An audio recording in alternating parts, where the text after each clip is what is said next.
annoncé, nous sommes avec la présidente fondatrice de l'ONG COCOSI, Madame Rita Richcard. Avec elle, on parle de la santé des enfants, des adolescents et des actions sociales posées, comme je vous l'ai déjà dit.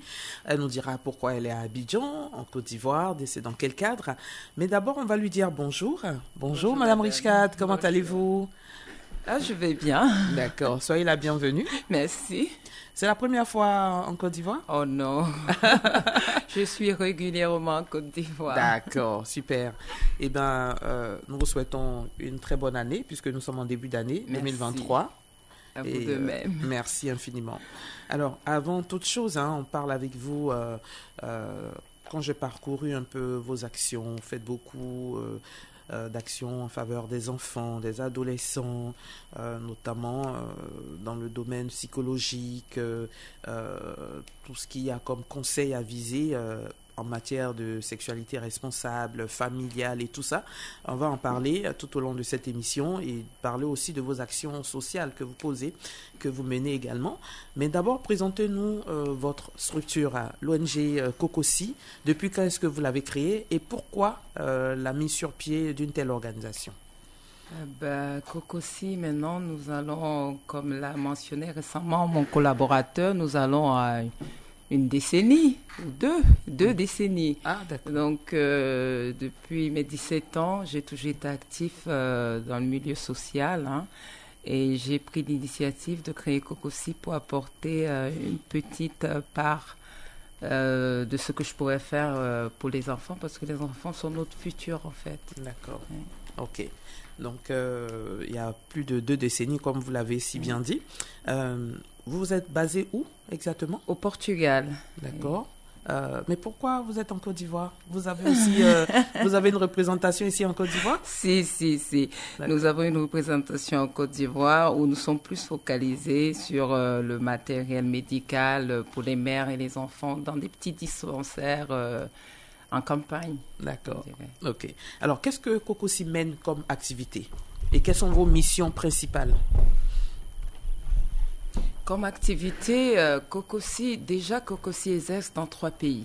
D'accord. Au Cameroun, en Côte d'Ivoire et au Portugal. Et chaque activité est différente.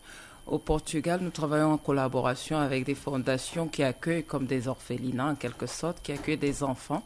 Donc, au Portugal, c'est leur donner des activités ludiques éducatives, des vacances, cinéma, par exemple. Toute activité qui peut contribuer à l'épanouissement d'un enfant. Et en Côte d'Ivoire, c'est plus dans le domaine médical. Oui. Parce que lors de mes multiples visites, j'ai vu des conditions par moment dans certains dispensaires reculés, des conditions qui n'étaient pas normalement réunies pour accueillir un bébé ou aider une maman à mettre son enfant au monde. Donc cela m'a poussé à créer cette partie de COCOSI Côte d'Ivoire qui est plus focalisée sur le matériel médical, le bébé à naître et l'adolescent. D'accord. Et au Cameroun, qu'est-ce que vous faites? Au Cameroun, réhabilitation des écoles publiques et parrainage des enfants. Et aussi, j'ai un petit orphelinat qui accueille une dizaine de petits enfants. Et voilà, prendre soin d'eux, qu'ils puissent un jour être indépendants. D'accord. Alors, focalisons-nous sur un peu les actions qui ont trait à la santé. Par exemple, au Cameroun, les orphelins, où est-ce que vous les identifiez? Comment est-ce que ces orphelins viennent dans cet orphelinat que vous avez mis sur pied? Très souvent, c'est le ministère des Affaires sociales qui vous attribue les enfants, si je peux me permettre de dire ainsi. Ou vous vous levez un matin, si une personne lambda connaît l'adresse de votre orphelinat et vous dépose un enfant et vous ne savez pas d'où l'enfant vient et vous ne pouvez pas non plus laisser passer, disons, laisser cet enfant à l'extérieur, vous en prenez soin.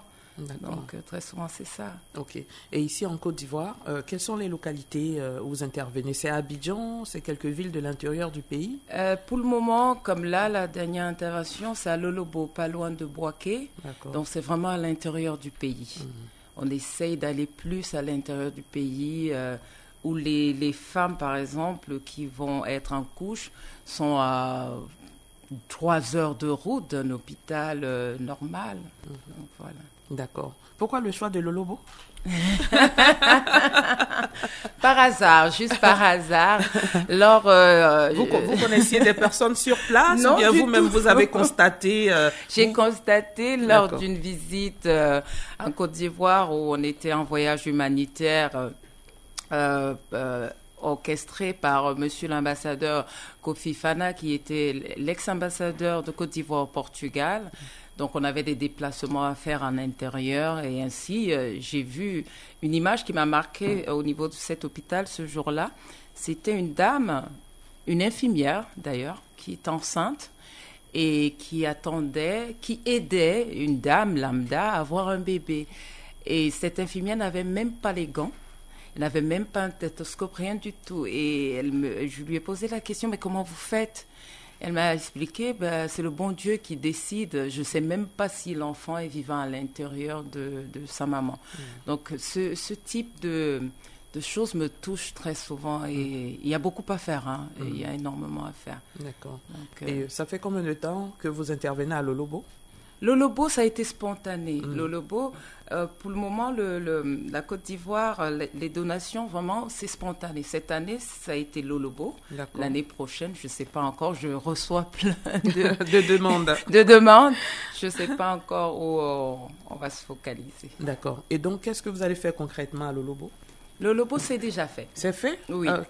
Expliquez-nous un peu. Donc, le Lobo, on a fait une donation de matériel médical qui est composé, par exemple, de lits pour bébés, de matelas et lits pour les mamans, le matériel pour l'accouchement, stérilisé, les pèse-bébés, par exemple, une pendule, le minimum pour qu'on sache à quelle heure est né le bébé, donc des gants, plein de produits utiles au niveau de ces dispensaires-là.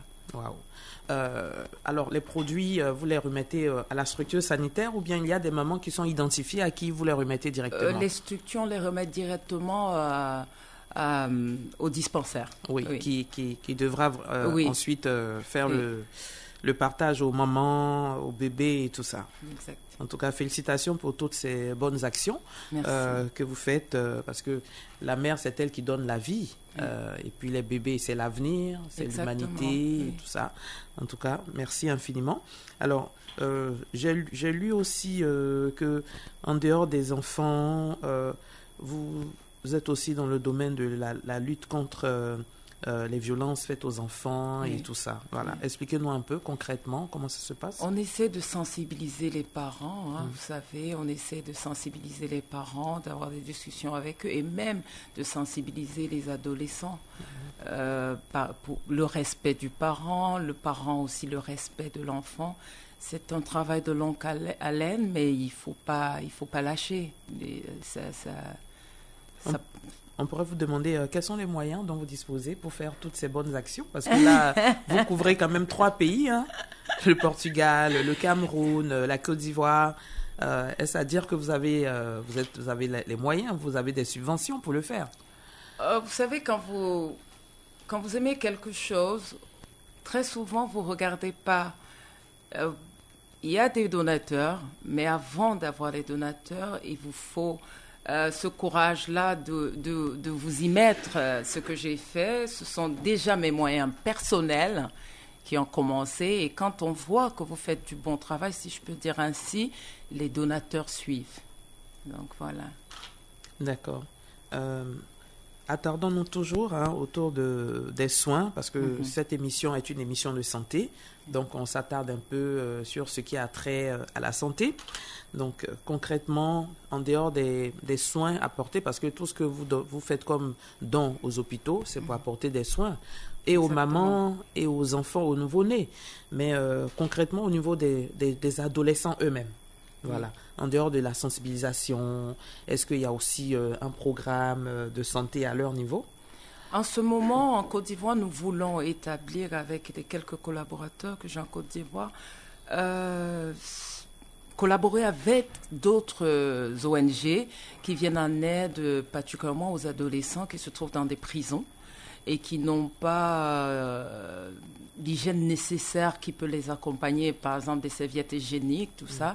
C'est très important parce que la femme, si elle n'est pas prise, disons, si elle ne prend pas soin d'elle, il y a plein de conséquences qui vont suivre, qui vont marquer son futur. Donc oui, sur la Côte d'Ivoire, pour le moment, on va collaborer avec des structures qui sont déjà sur place, qui font du bon boulot, essayer d'apporter un soutien pour faire plus de choses. C'est une vraie problématique, vous en parlez, je saisis la balle au bon. La précarité menstruelle au sein des prisons, c'est pas du tout évident. Être femme et être en prison, et cette précarité a beaucoup de conséquences. Parce que, et aujourd'hui, on voit aussi que beaucoup de jeunes filles n'ont pas accès. Une jeune fille, dès qu'elle est adolescente, elle devrait consulter un gynécologue. Et c'est très souvent rare en Afrique.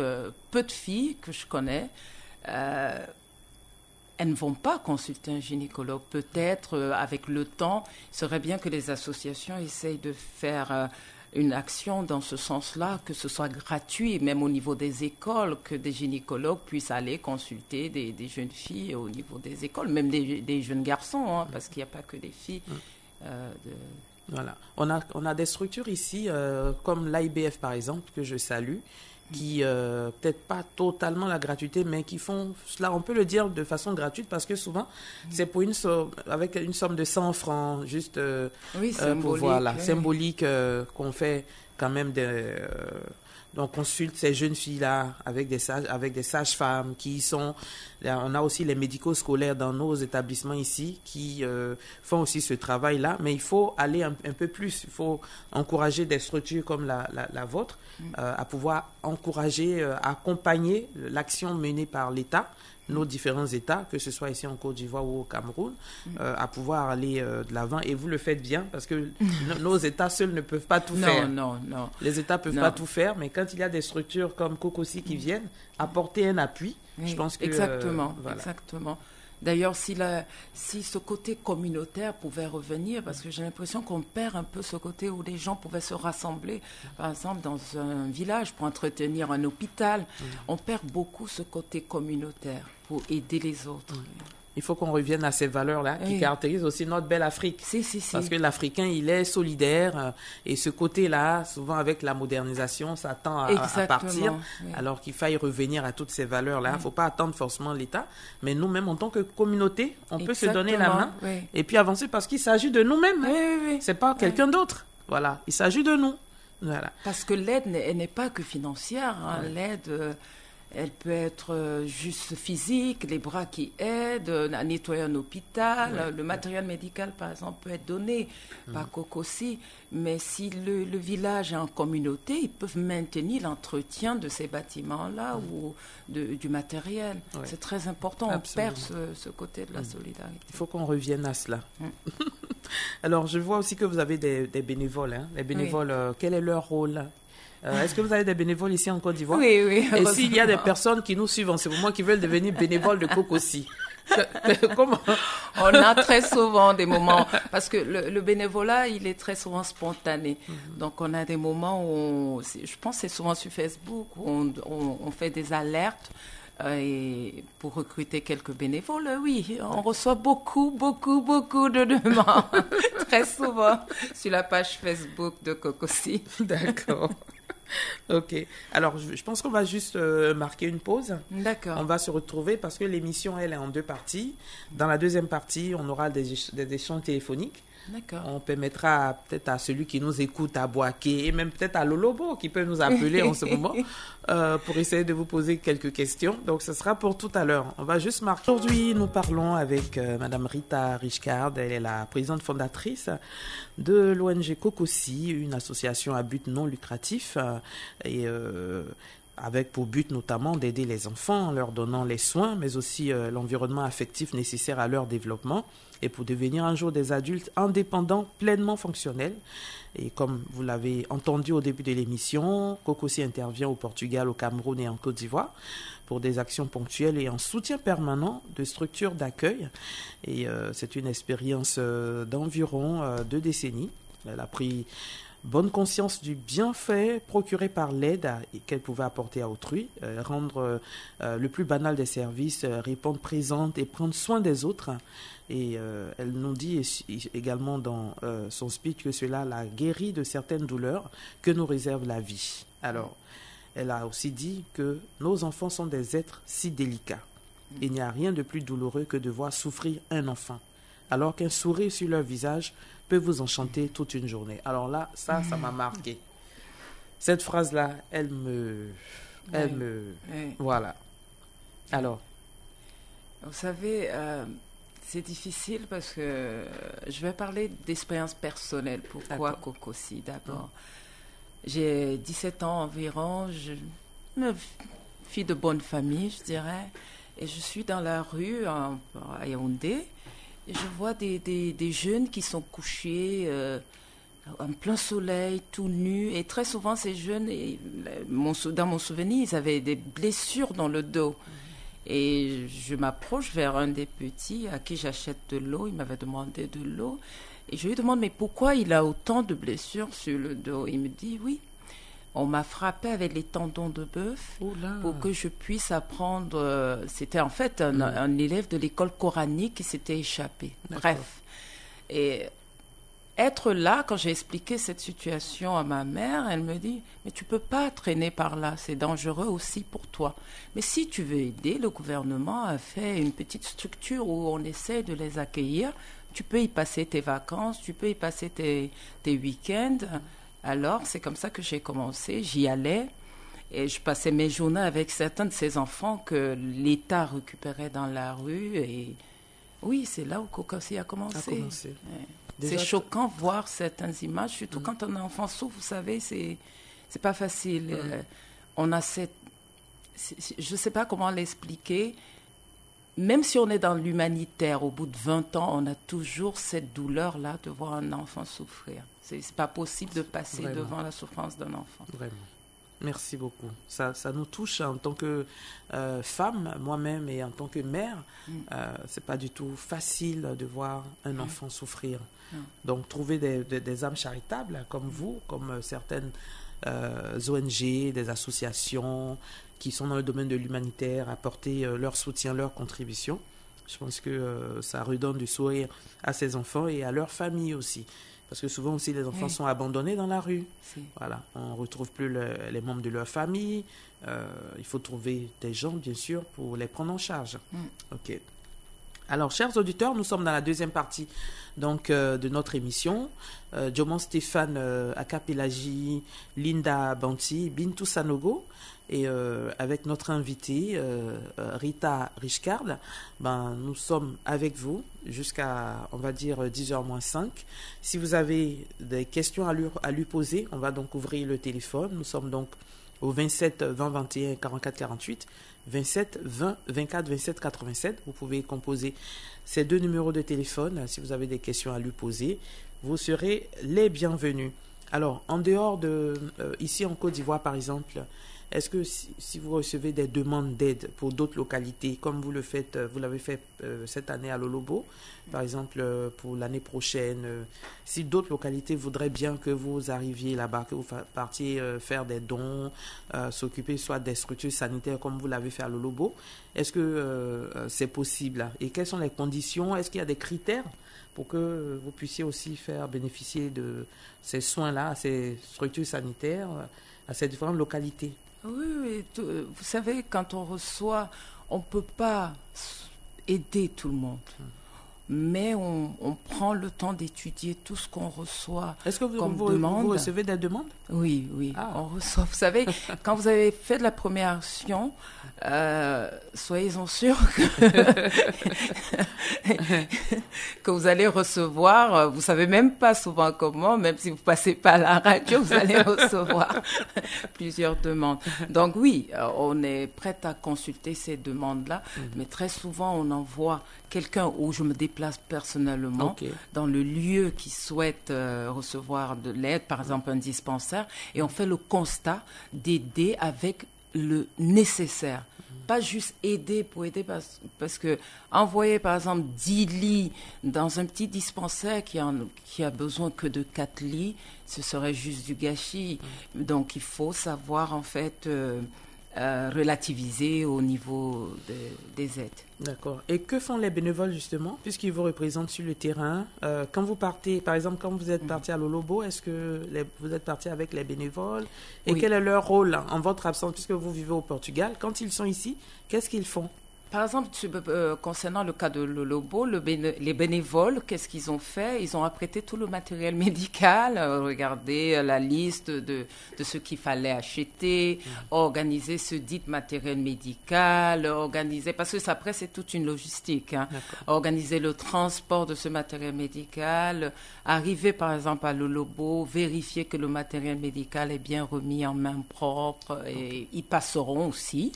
Plus tard, vérifier si tout va bien et s'il y a d'autres besoins, parce que je tiens au suivi quand même de chaque projet qu'on établit, je tiens au suivi de celui-là. D'accord.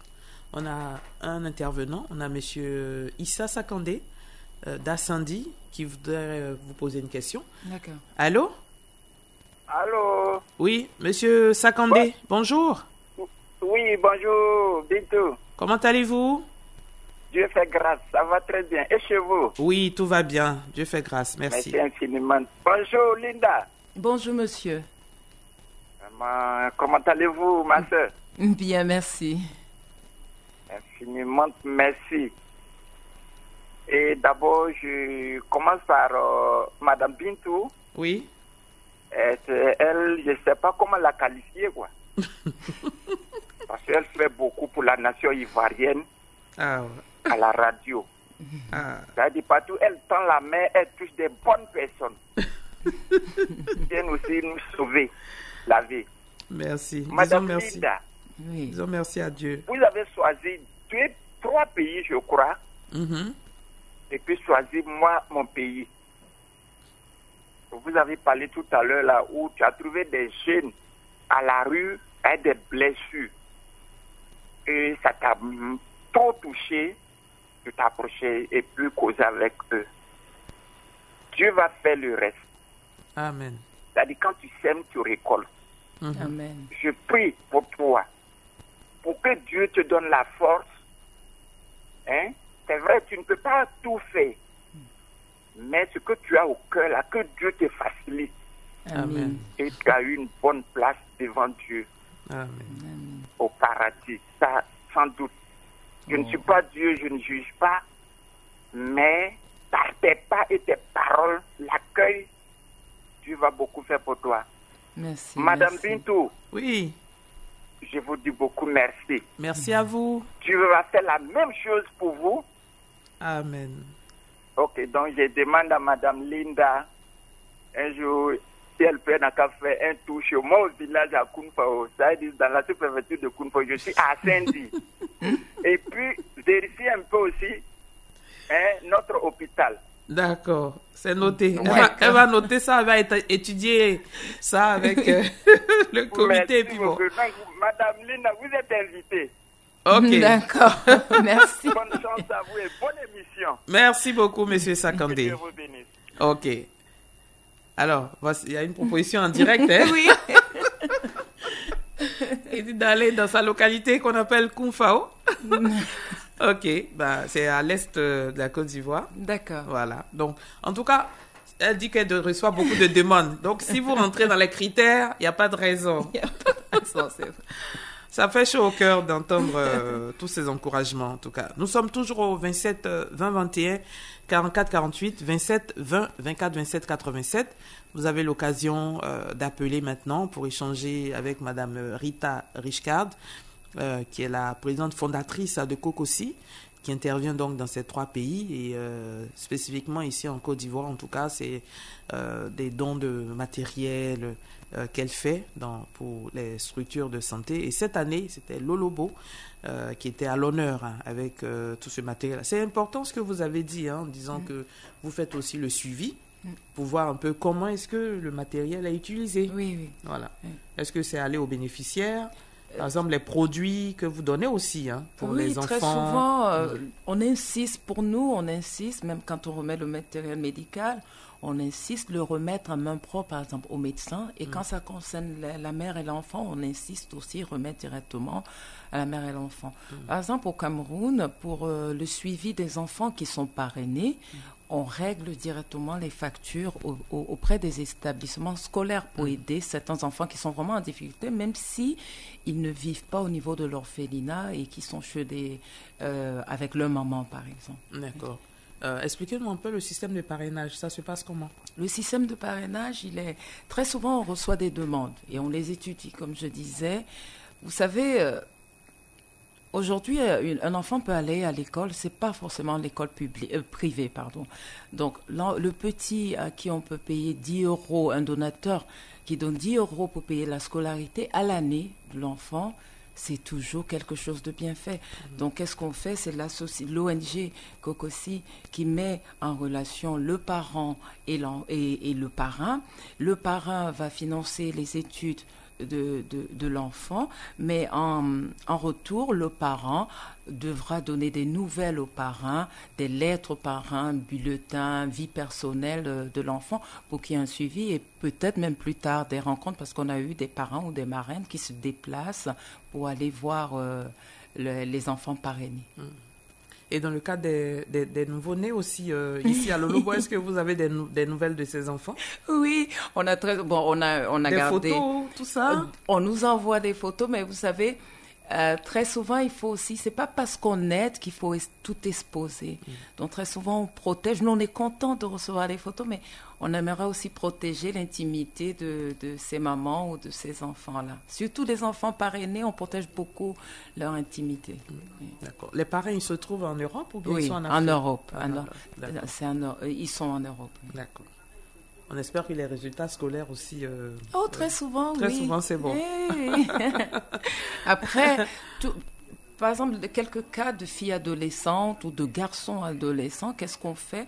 On essaie de les canaliser à apprendre un métier. Parce que l'école, ce n'est pas c'est pas une finalité. Vous savez, des fois, aider même un enfant de 15-16 ans à apprendre un métier, c'est faire en sorte qu'il puisse s'en sortir plus facilement dans la vie. Donc, oui. D'accord.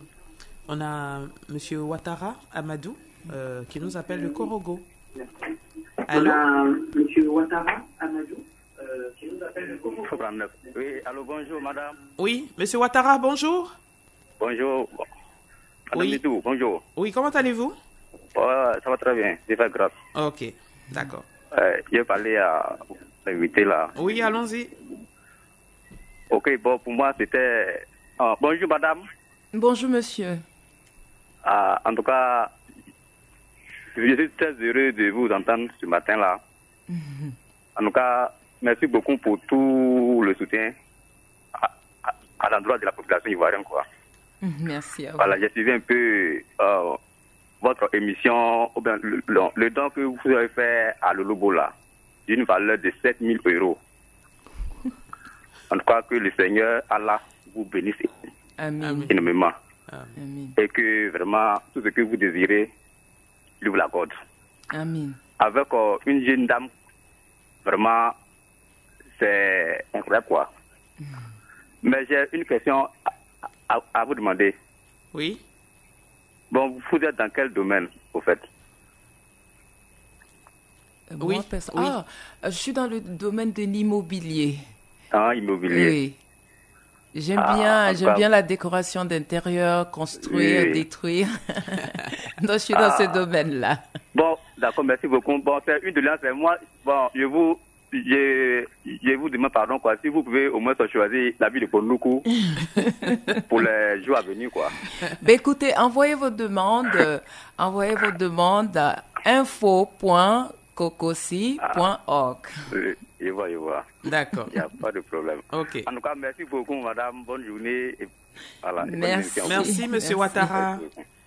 Alors là, toute la Côte d'Ivoire veut que Kokossi aille là-bas. Donc, il va falloir faire une tournée, hein. faut faire une tournée pour toutes les localités du pays, Madame Richcard.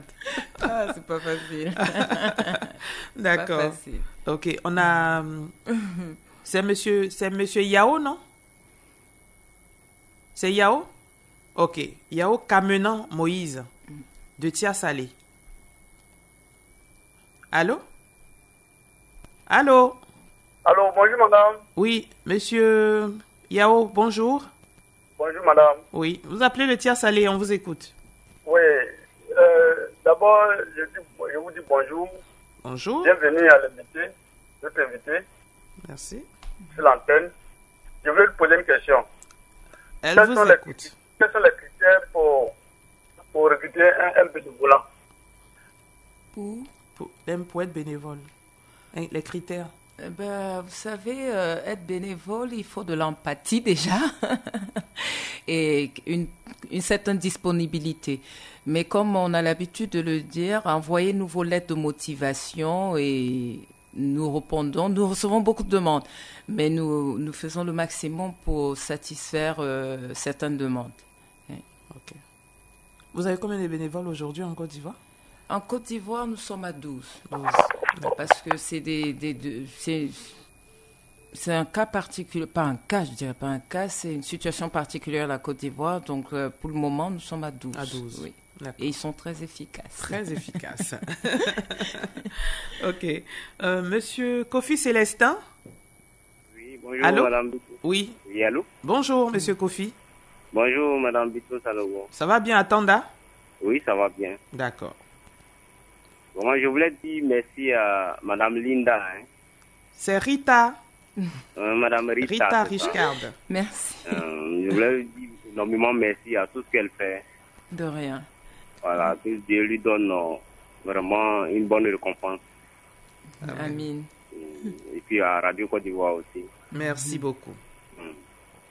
Merci d'avoir appelé. Merci pour toutes vos prières et vos encouragements. Merci, merci. On va terminer notre émission dans quelques instants.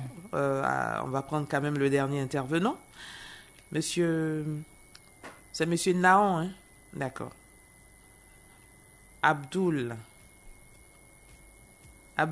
Ah, d'accord. Ok, vous suivez Santé Plurielle sur Radio Côte d'Ivoire. La radio numéro 1 sur l'info et le sport en Côte d'Ivoire. Nous parlons de la santé, des actions caritatives, santé des enfants, des adolescents, avec la présidente fondatrice de Kokosi, Madame Rita Richcard. Nous terminons dans quelques instants. Monsieur Naon Aboulaye de Guitry. Oui, bonjour, bien. Monsieur, bonjour. Merci. Je vous en prie. Je voudrais savoir si vous connaissez M. Adama Sonogo, prof de Chianat dans les années 90 à Guitry, si vous avez sa fille par exemple. Ah, à moi? On peut hors antenne. On est juste là pour. D'accord. Excusez-moi. D'accord. Hors antenne, je peux répondre à vos questions, s'il vous plaît. Là, nous sommes en direct et on parle avec Madame Richcard du Kokosi. Et puis, si on n'a plus d'intervenants, on va conclure. Hein. Diomon Stéphane, c'est bon? Merci beaucoup. Merci à toute l'équipe. Hein. Merci à Pélagie Aka, à Linda. Et puis à Diomon Stéphane. Alors nous, on a eu vraiment beaucoup de plaisir à échanger avec vous, hein, parce que vraiment, notre cœur aussi est emballé. Nous aussi, on veut participer, on veut être bénévole. Vous avez vu là, le nombre de demandes. Hein. Si on avait laissé le téléphone ouvert, tout le monde allait appeler pour dire « Venez à Korogo, venez à Boaké, à Yamsoukro ». Alors, que répondez-vous à toutes ces sollicitations? Comme je l'ai dit, envoyez vos demandes. Qui sait, c'est un peu comme la loterie. Donc, nous allons les étudier. Oui. D'accord. Alors, qu'est-ce qu'on retient de votre passage à cette émission et également de tout ce que vous faites comme action? Qu'est-ce que vous voulez que les gens retiennent de toutes les actions que vous posez, que vous menez? Déjà, je vous remercie pour l'invitation. Merci. Merci beaucoup.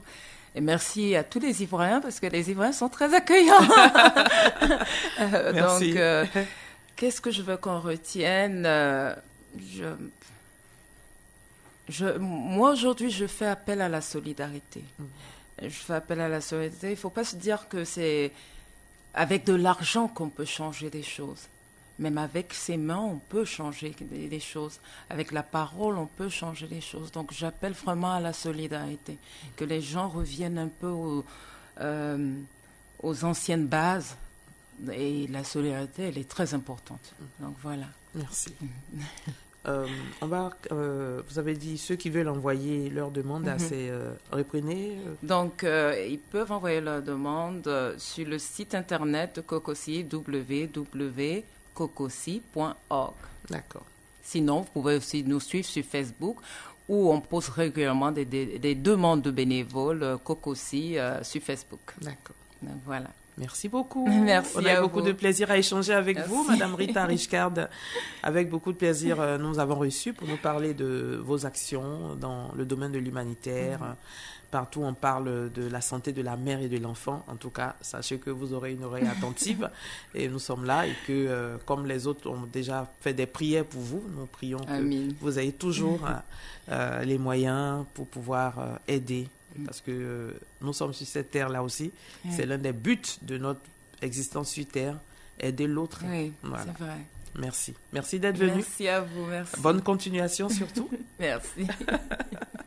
On salue toute l'équipe qui était avec vous. Oui. Et puis, nous également, nous avons été beaucoup, nous étions très heureux. Chers auditeurs, merci à tous ceux qui sont intervenus par le biais du téléphone. Merci à toute l'équipe qui m'a accompagné pour cette émission. Diomant Stéphane qui a assuré la technique. Diomant, merci beaucoup. Merci aux deux jeunes dames derrière la baie vitrée. Linda, merci. Pélagie, merci. Bintou Sanogo était au micro. Sincere Badia, je veux voir ta tête. Il est mignon comme tout. Vous le retrouverez tout à l'heure pour la suite du 9-12. Et puis le bulletin d'information aura lieu dans quelques instants seulement. Merci à Franck-Olivier Quadio qui a facilité justement la réalisation de cette émission également. Merci Franck. Que Dieu vous garde. On se retrouve demain pour parler de biomédecine avec notre biomédecin chercheur, Dr Diamana. Portez-vous bien